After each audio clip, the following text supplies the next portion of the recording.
I was only focusing on the professor, so I don't remember much else. I don't know, I got there last. Besides, that thing was glinting and glittering away, so I couldn't see much else. He doesn't know. Yada yada does it. I remember. How obvious it seems now. The staff was dropped before the statue fell over, so I'm just gonna press her. Wait a minute. What you all said just now is totally different from your previous testimonies. Sir Blue Knight, have you never been in a courtroom before? You are starting to notice it now, aren't you? That is the way of magic. Such is the effect this black art tends to have upon those who witness it. The witnesses are not lying, but simply having trouble remembering the truth. What a convenient excuse. Confronted with magic, their brains turn to mush, eh? Ever since our ancestors drank from the fountains of wisdom and obtained the capacity for reason, is that how that happened? Witchcraft has been the one thing to remain incomprehensible, even to the most intelligent of us.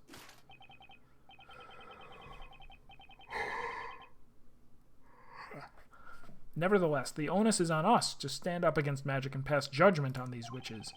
And so, here we are, doing battle with the weapons of the wise, words. S-words, like the sword that I keep drawing and pointing at you. Defender, you may begin your interrogation and help us arrive at the truth.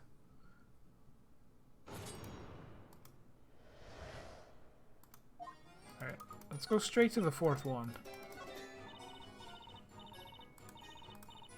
Hold it! But you haven't said anything about that until now. Well, that couldn't have been helped. How so? Now, everyone, listen well. Pencils in hand, be sure to take notes. Ms. Primstone's lesson number 4. Memories are not always pretty. She thinks she's Ronald A. Knox over here. She's got a decalogue.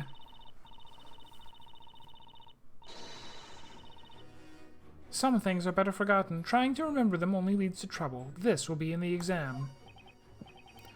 You are saying that the victim fell over and his arm broke off after the scepter was dropped, are you not? Correct. Well done. And so the contradiction is no more. Marune. Wait. Oh. I'm like, wait, what is that from? It's from Radiant Historia. But that's inconsistent with all the previous testimonies. Objection. You're quick to forget what I have told you, Sir Blue Knight. The witnesses are not lying. They are merely having trouble remembering the truth. We must do our utmost to find the truth within what they say. It's no use! What Inquisitor Barnum said must be true. They've been confused by magic. Espella, don't be naive. We always try to make sense of what we see. So when what we see makes no sense, we lose track of what's real. I guess that makes cross-examination a little pointless.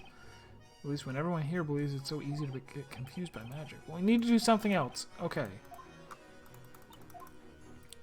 Who do I want to listen to? Hold it! And that thing would be The arm of that shiny gent next to you, Bluey. Ugh, poor Professor Layton. More valued now than ever before. And you didn't notice the scepter on the floor? You know, I wasn't even looking at the floor. My eyes were kind of glued to my new source of income. If anything, I may have looked up at the ceiling since it's where it was pointing. Finest keepers, eh? Into me pocket it went. Someone arrest this guy, please.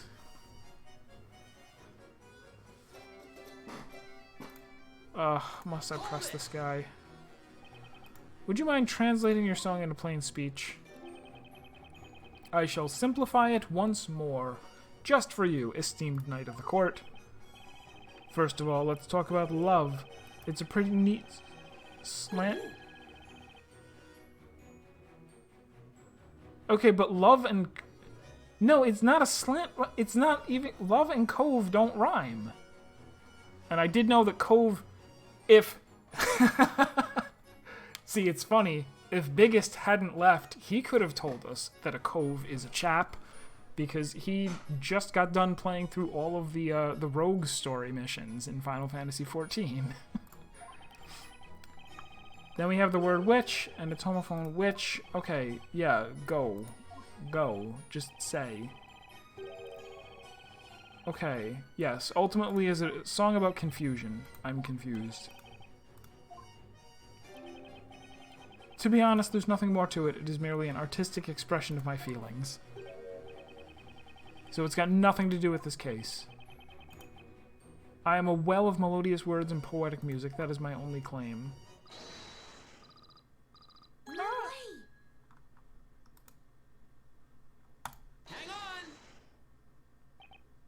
Luke, would you like to say something? Sorry, guess I spaced out a bit. What is it, Mr. Wright? You seem to be thinking pretty hard about something during Mr. Birdley's testimony just now. Is there something you would like to share with us? Well, I've been thinking about what Mr. Barnum said a little while ago. What was that exactly? That humans who witness magic become confused and lose sight of what's real. And they end up not knowing what actually happened. Well, I was thinking Mr. Barnum might be right. And then it occurred to me that there might be a way. I mean, we do have with us a witness who isn't human.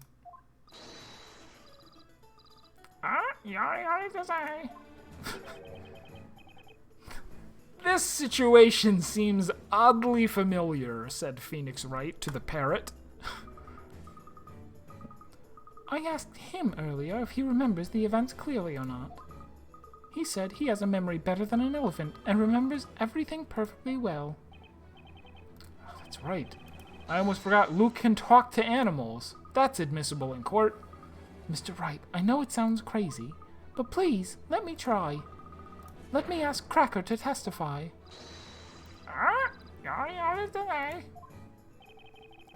Should I? The zoom! The freaking slow zoom while the background disappears. I'm stuck now anyway, and the witnesses' testimonies are all over the place. A new testimony would be a wild card, but it might be just the thing to Gyakten this Saibon. But it's a crazy idea, alright. If I make a mistake now, it'll put me in a tight spot. Defender, are you still with us? This is not the time nor place for daydreaming. What do you intend to do? It looks as though you've exhausted all means for a counterattack, Sir Blue Knight. Is it not time you drop your sword? If you have no further questions for the witnesses, Defender, I will consider your interrogation finished. What will it be then? Are we finished here? I've got 0 time to think it over. Better make a choice now. Should I summon the parrot as a witness? Your Honor, the defense would like to summon a new witness. A new witness, you say? Who do you have in mind? It's a witness you all know, by the name of Mr. Cracker. Mr. Cracker? I know of no man by that name. Mr. Cracker? The defense summons its new witness, Mr. Cracker the Parrot.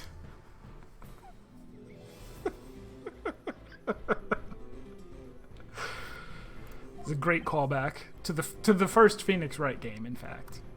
A parrot as a witness? Objection. This is the witch's court. Joking around will be considered contempt of court. Objection.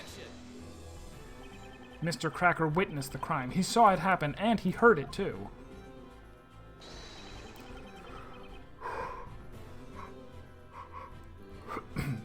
He's as valid a witness as the others. No, no, no. That bird is nothing but a pet animal. Referring to it as Mr. will not change that. Objection.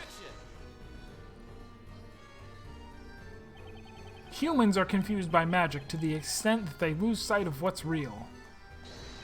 That's what you yourself said, Inquisitor Zacharias Barnum. If that is your real name. Calling me by my full name does not help justify such brash foolishness. The Inquisition is against interrogating a parrot. By the way, kind sirs, I suppose you should know that my dear companion never forgets a sound he hears. He remembers everything he hears, huh? Is his name Ibuki? It's definitely worth asking Cracker to testify.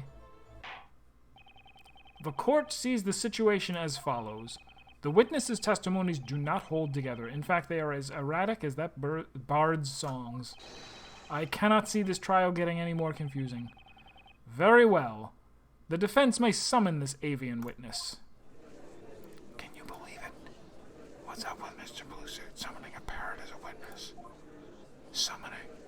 Does he mean like how the familiar was summoned? By hook or by crook, I'll do whatever I can to save Maya. Be it summoning a parrot or a familiar, whatever it takes. Within the boundaries of the law, of course. Bird law, specifically.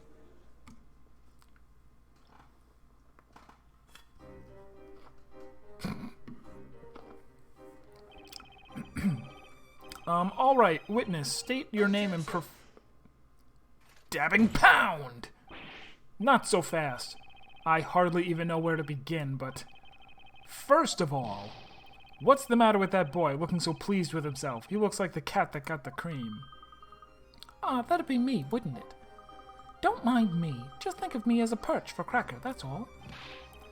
And just what is the purpose of questioning a bird? A parrot may be able to repeat what others say, but it cannot talk on its own. Now he's objecting. It's precisely because Cracker doesn't talk in his own words that he's certain to tell us the truth. What? Cracker remembers every sound he hears, even just the once, with absolute perfection. Oh, have a good night. Good night, EverX. I will see you next time. We'll be streaming for another, I don't know, maybe half an hour or so. I also want to avoid getting in the situation from last time, where as we get to time, they go, okay, now you're in 15 minutes of unsavable cutscenes. So if we get to a good spot, like half an hour from now, I'll end a little bit early to avoid that. So let's have him testify exactly what he heard. And if Cracker can repeat every sound, I'd say this should be a valuable testimony. I cannot believe this is happening.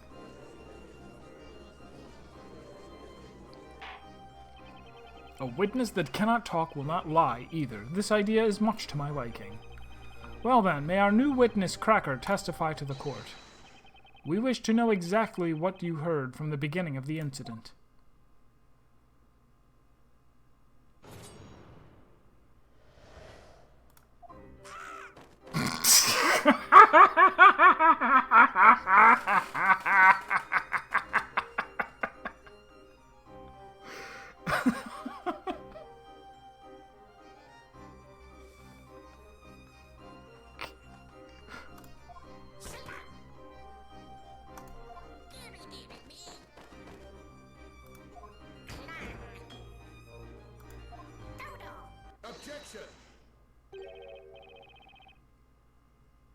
What's this now? Why, those are the sounds of the incident, exactly as Cracker heard them. Ludicrous! Evidently, this is nothing but a farce after all. What do you mean, Inquisitor Barnum? I must admit I found the parrot's testimony quite impressive. Even if that bird can accurately recall the sounds, it is clearly useless when it comes to the order of events. You mean there's a problem with the order?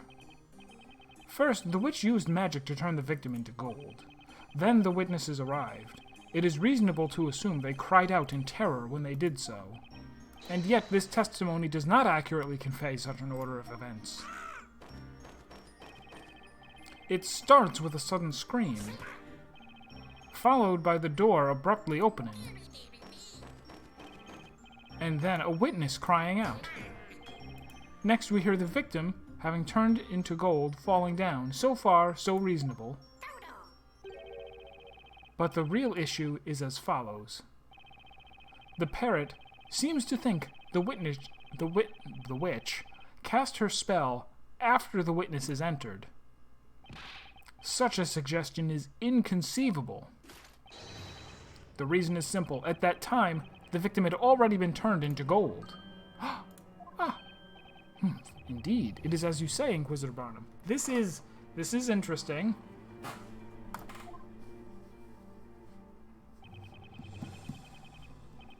The parrot's capacity for imitation is excellent. I will concede that its testimony does have some entertainment value.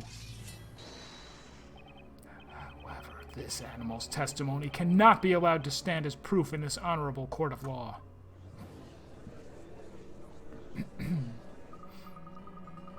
Don't write Cracker off just like that.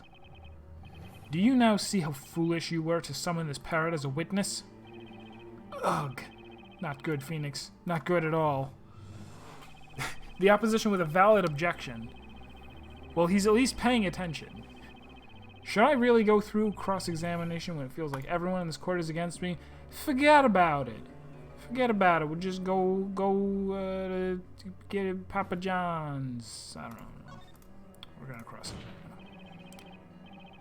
Forget about it. No, what do you go eat after you get some spaghetti and meatballs? I don't know. The defense wishes to cross-examine the witness. What? Are you serious?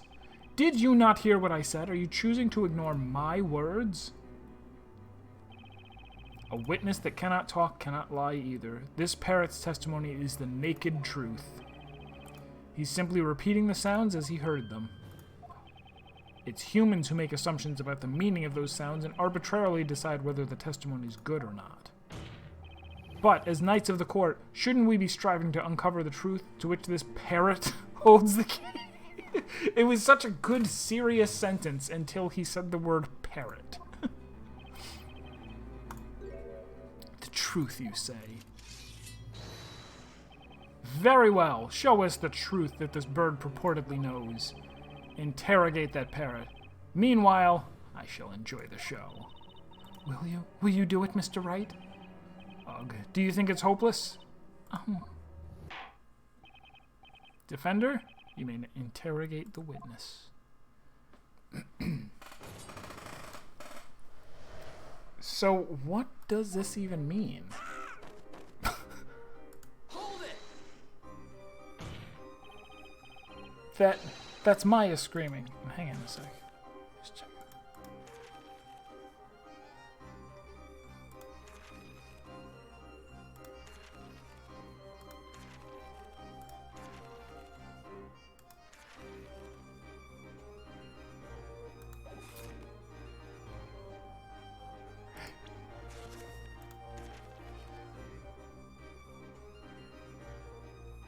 Did he say Goldor, or did he say something else? Oh, yeah. I may have let out a teeny scream. I was so horrified when the professor suddenly turned into gold like that, right before my eyes. So that's when... Objection! The accused seems to yearn for the flames so much that she cannot wait to receive her punishment. If she wishes to live any longer, she would be wise to remain silent. I'm really sorry. I won't talk again, I promise. Unfortunately for you, Sir Blue Knight, there is no way you can prove that it was the voice of the accused. Objection! You're wrong, Inquisitor. All we need to do is have her voice print analyzed, and we'll know straight... Oh, wait. Analyze what? A voice print? It's nothing. Just forget what I said. Oh boy, this world is driving me crazy. Well then, you may carry on with the interrogation. Hold it!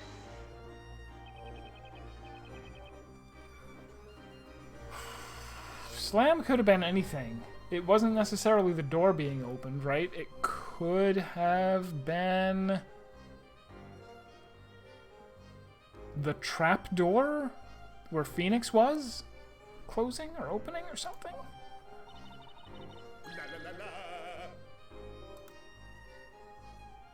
Hang on. Excuse me, Mr. Birdley. How may I help you, sir? I'd been meaning to ask this before, but why are you still on the witness stand?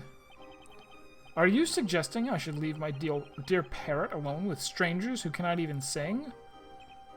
Huh? The very sight of Cracker causes the finest of songs to effortlessly form in my mind.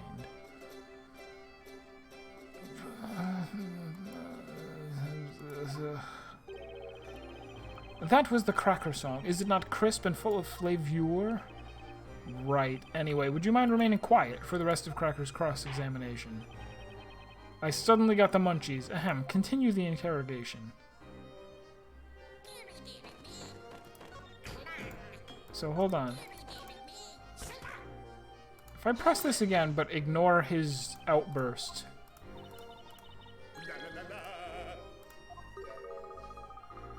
he seems to be saying, "Don't ask me, mate." Defender, this is getting us nowhere. It seems so, Your Honor. I can see that myself. By the way, I was the one who opened the door.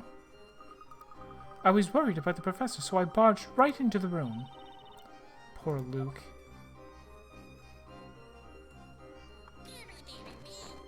Hold it. I think we can all agree that this sounds like Ms. Primstone, right? When we entered the room, we all kind of reacted in surprise. Do I really want to... Do I care? Hang on. What do you have to say for yourself now?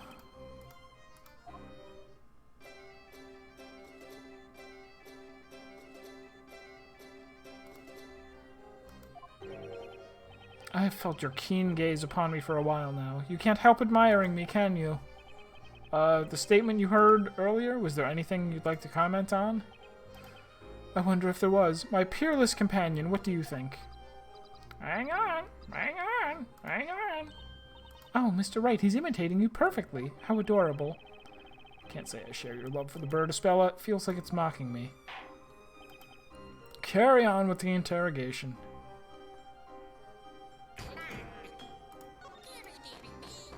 See, there's again. I have to press it and ignore him this time.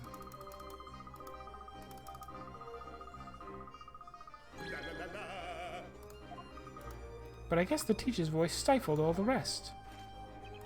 Miss Brimstone is known for her stentorian voice of authority, allowing her to easily rise above the chatter of unruly children. Her voice would still be ringing in the pupils' ears long after our class had finished. Ah, that takes me back. If only Maya's scream was as easily recognizable. Right, let's move on to the next sound. Hold it. That must be the sound of the professor falling over, I guess. Professor. Yes.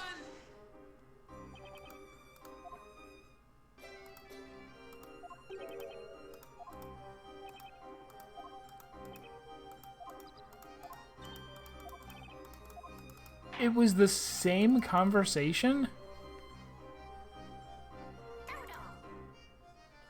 And yeah, he didn't say Goldor, he said Godor. Hold it. I'm just gonna check this again.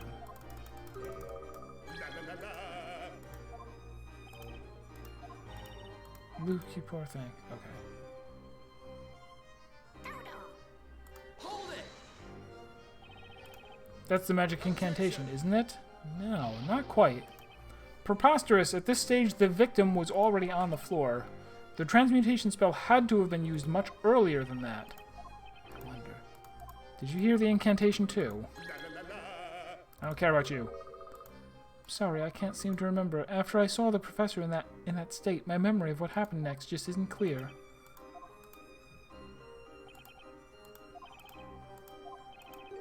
Just doesn't seem quite right. You think there's anything important? There does seem to be a fundamental problem with what he repeated. Why would the incantation come after? But Mr. Cracker can't tell lies. He can only repeat the sounds he's heard. Misinterpreting. Okay. So that is for sure it. We're going to present the spell from the grimoire on Godor. Hold it. Oh, ah, that was press. It's not the one I wanted. Objection.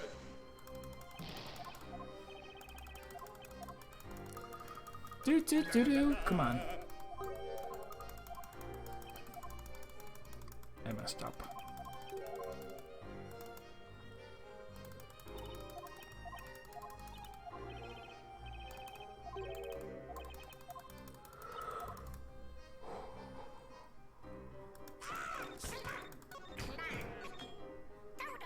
It's because I expect it to be right there, the Grand Grimoire button, but it's not. You hit present first, and then this. Objection. There is a critical contradiction in this testimony.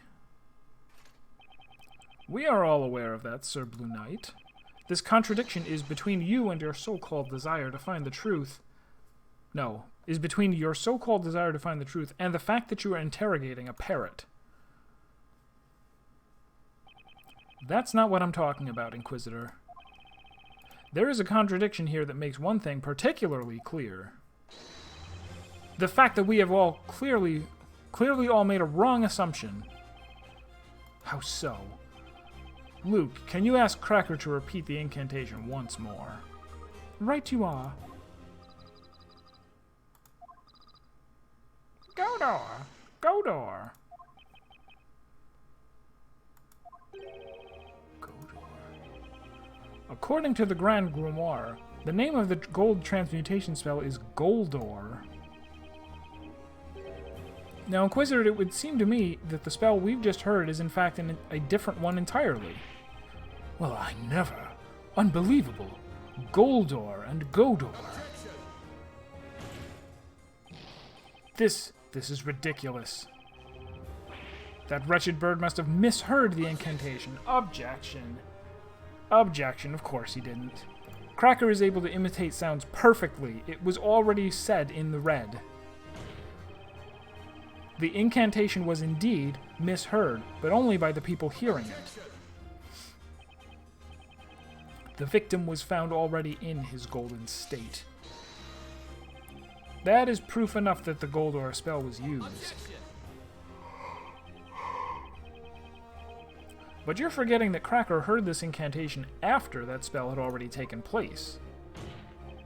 Which makes it entirely possible that this Godor spell was used as well. In other words, another spell besides the gold transmutation magic must also have been used. Another spell that we haven't yet considered? Now, the next question that needs to be asked is, just what is this Godor spell? Objection. Utter foolishness, this is absurd. There's no such thing as magic. As convenient as it would be for you, there is no way that a spell by the name of Godor exists. Oh, Mr. Wright. Huh? What is it? I found it. The page about the spell Godor. It's listed in the Grand Grimoire. Right here. It exists? What?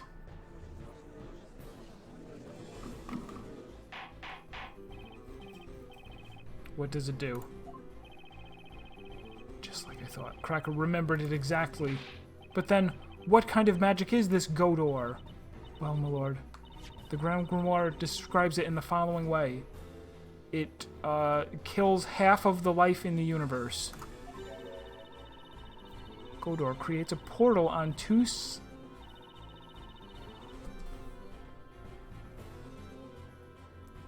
Sure. Creates a portal on two sides of green-colored walls. The portal will disappear after 5 minutes. Creates a portal? On green-colored walls? A portal spell. An incredibly specific portal spell. Where is Professor Portal? We need him. We can't finish the case without him. Wow. He committed to that dab. Aren't you a lucky man? It appears even the Grand Grimoire is on your side.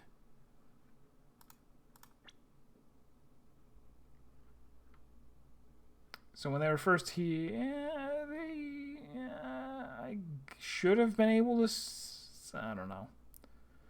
We obviously behind the painting is like a green wall, and over here is green, and it is the butler, and he took the painting off the wall, and cast Godor, and then stepped through and put the painting back up, and that's why they never found the portal.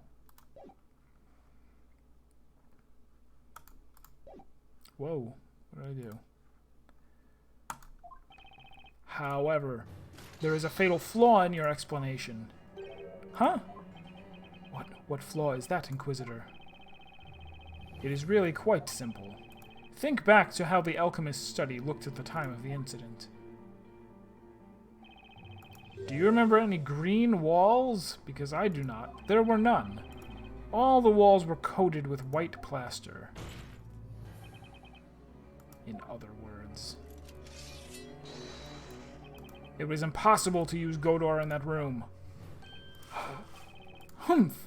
I too have visited that alchemist's study since the incident. I remember very well that all the walls in that room were a dull shade of white. Your little theory was interesting, Sir Knight in Blue, but it has proven to be nothing more than that, a mere wild guess. As long as you cannot prove that this Godor spell was used, your little theory shall be considered no further. In all honesty, I was very surprised to learn of such a spell's existence. However, as long as it was impossible to have used this spell at the crime scene, your deduction leads us nowhere. So let me ask you now. Yes, Your Honor? Do you, perchance, have any proof that you could show us? Can you prove that it was feasible for the witch to have used Godor in that room? This is no coincidence. That spell must have been used at the crime scene. But do I have the proof that it was even possible to use Godor? Naturally, I have proof. It's been on my mind for a while, that inexplicable mark. It has to be the evidence that ties up all the loose ends. The defense wishes to present evidence. Impossible. The determination in your eyes made me think you would. Now then, we shall allow the defense to present its evidence to the court. Present the proof that the spell Godor was used at the scene of the crime. Take that! The walls in the study are coated with white plaster. Not all of them, though. There is just one spot which is green. Oh, there is? I noticed it when investigating the crime scene. You may recall that there was a small painting behind the desk. And for some reason, the real murderer didn't bother to cover it up all the way with the painting, which would have made them get away with it. It was what? I recall seeing that painting myself, too. If we look at this floor plan, I'd say it was around here. Huh. Yawning too much. It's terrible. Mr. Wright, I'll mark it on the floor plan. It's been bothering me since I saw it, but now it's clear what it was. At the time of the incident, a portal opened up behind that painting. In other words, that was the wall utilized for the spell Godor. Wait a minute, if Godor works on the nearest person, how did it hit Layton and not Maya? That's weird. Right? Because they were standing... Oh, no, okay, Layton would have been closer if they were, like, right there. Cool. Good. Good. Consistent. You're certainly persistent. You just want a portal to be there so much, don't you? The wall behind the painting was green, and that's a fact. Incidentally, I remember that painting well. It was a small landscape piece. About the size of, say, an open Grand Grimoire. Yes, it was about that size, indeed. A small, adorable picture. To be gone through by a small, adorable, actually a girl butler. Even if a portal had opened in that small patch of green, no person would be able to pass through it. In fact, they'd just about be able to put their arm through at most. So will you please explain how a witch could possibly have escaped through a portal this small? He's right, Mr. Wright. No one could have got through a portal that small. Have you anything to say, or are you so crushed by the realization of your mistake that words fail you? The portal was too small for a person. It doesn't require much thinking to figure that out. But that aside, a very obvious question remains. Oh, did they actually do this from outside the room? Were they standing in the study, cast the spell, even though it, like, would the spell work through walls, and then they opened the portal so that they could put their hand through and drop the staff? Maybe that's what's going on. But that aside, a very obvious question remains. If it wasn't a human, then what could have passed through that portal?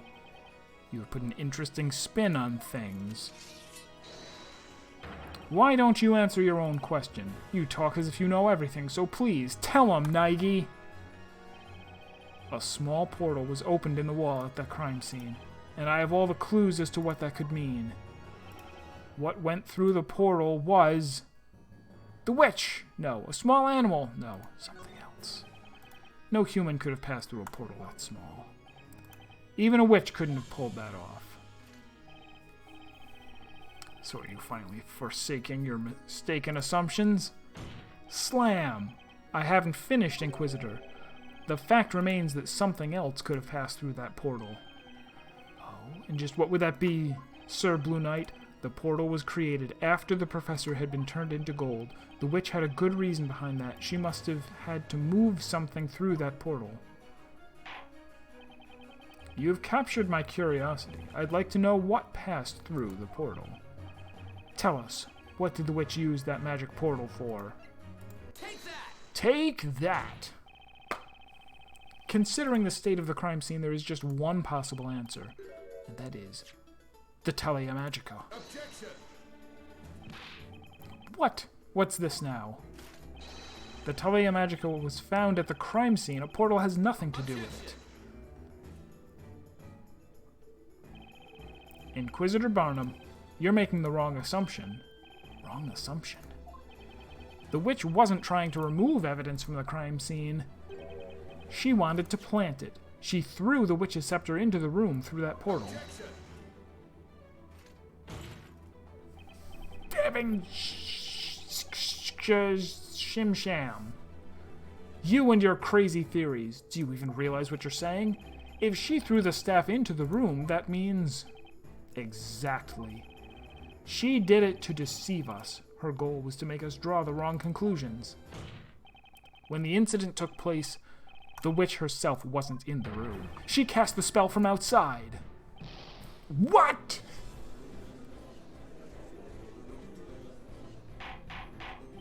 Order, order, order, I say. And that's not all. There's even more proof that the staff was thrown into the room from the outside. What proof? That proof is none other than Professor Layton's previously severed right arm. The victim's arm? How does that prove anything? None of the witnesses have testified they saw the witch's scepter. However, a few of them claimed to have heard it rattling across the floor. That's right. Please, take a look at this floor plan. Since the arm was standing upright here, we know the defendant couldn't have been the one who dropped the scepter, Now, think about it. Where would you need to drop the scepter from in order for it to end up here? Oh! That's right. The scepter could only have come from the small portal created by the spell Godor.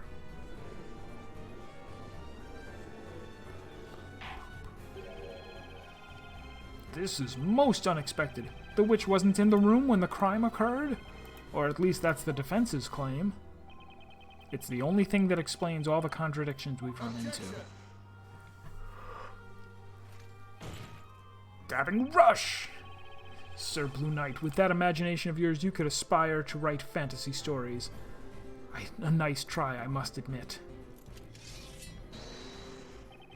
However, this line of assertion is futile. There is a glaring contradiction in your words. Another contradiction? Whatever you're referring to, the color of the gems, they swapped it out with the thing around their neck because it's the butler, the lady butler. This is the Telea Magica that was used in this incident.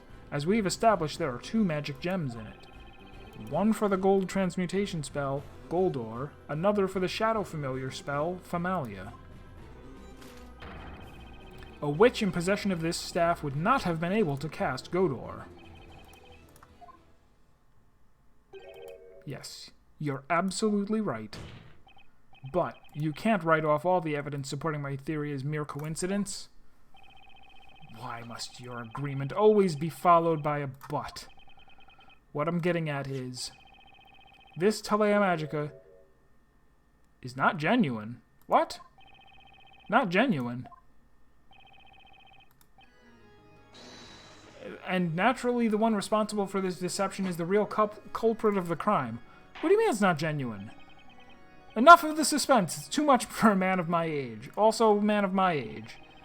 The defendant shall reveal what is meant by this so-called deception.